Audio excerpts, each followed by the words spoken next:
Hey everyone, if you're watching this, thank you for running with us on Turo. My name is RJ, and today I'm going to be taking you through the familiarization of our 2022 Volkswagen Jetta.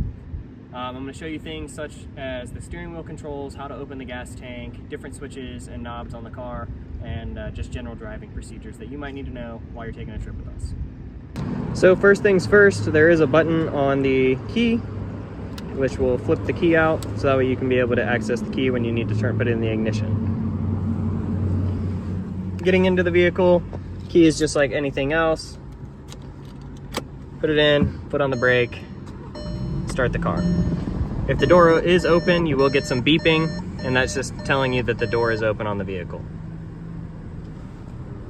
Once I shut the door, I'm gonna go over the Bluetooth controls from here first. So first thing you're going to do is you're going to click Menu, Settings, Bluetooth, search for devices. From here, you'll search for your device, and you can also look it up on your phone, and you can click, and once it pairs up, it might take a couple seconds. Sometimes it goes through, and it depends on how your phone reacts to the car, but for the most part, it'll click up, you'll confirm the code, and then your phone will be listed there. If you want to double check if it's paired, you go to paired devices, and your devices will be there. From there, you also have wired Android Auto and CarPlay, which we do include cords, micro USB, and lightning cords with the rental that plug into these ports, and CarPlay will automatically pull up. If it doesn't, no big deal. When you go here, you will go into app, and then from here, it'll tell you to connect your device using a USB. So moving to the steering wheel, we're going to start with the right. These little buttons have little display screens that can pop up, setting screens you can go through, and then same with the up and down arrows, and then the OK button will move through those.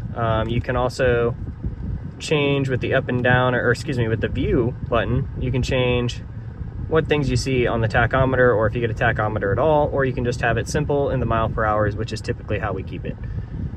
Moving to the left, on the left, you have your begin cruise control button, and if you look right here, so this vehicle has adaptive cruise control, so if you click this little car and lines right here, it'll move it forward so you can set the spacing of your adaptive cruise control.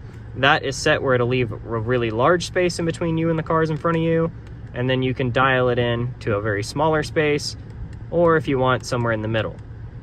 With the cruise control, you have your typical set and reset buttons, as well as this is your lane assist.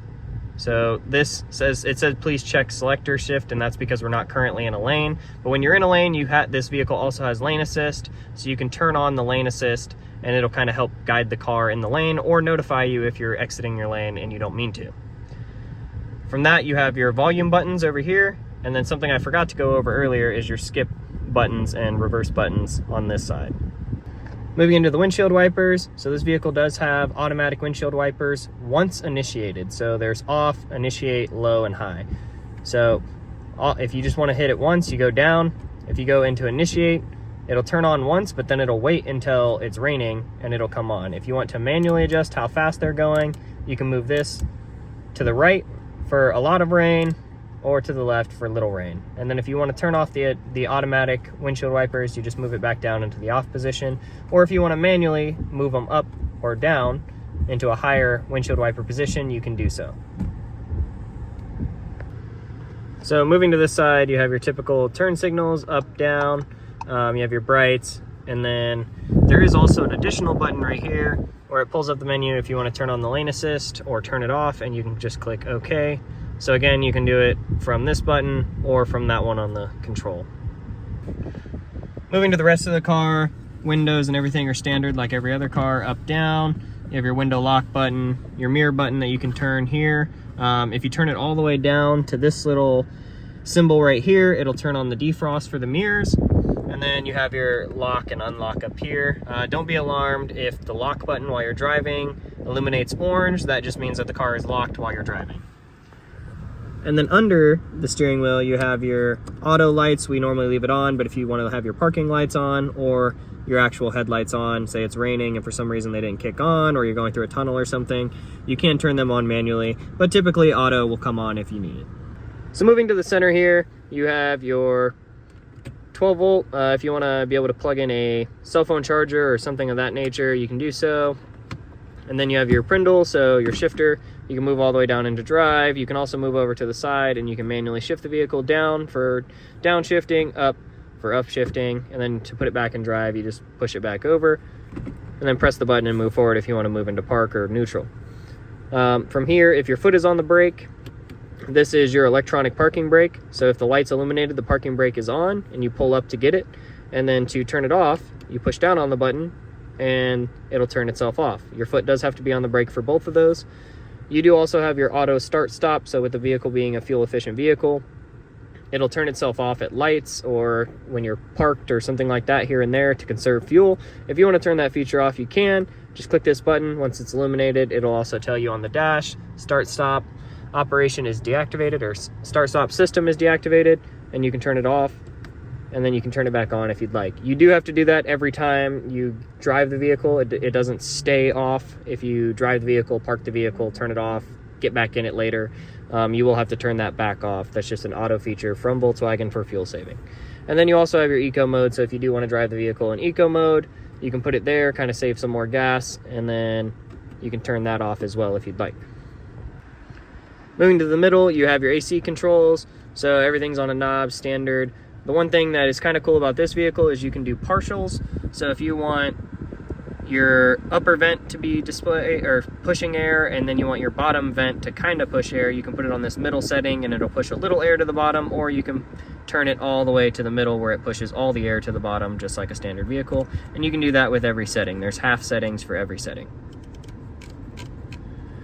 And then you obviously have your fan speed up and down, and then your temperature, which you can also put at max AC, or you can just put it cold. If you put it at max AC, it will turn on the vehicle recirculating, so it's going to pull the air from inside the vehicle versus outside the vehicle.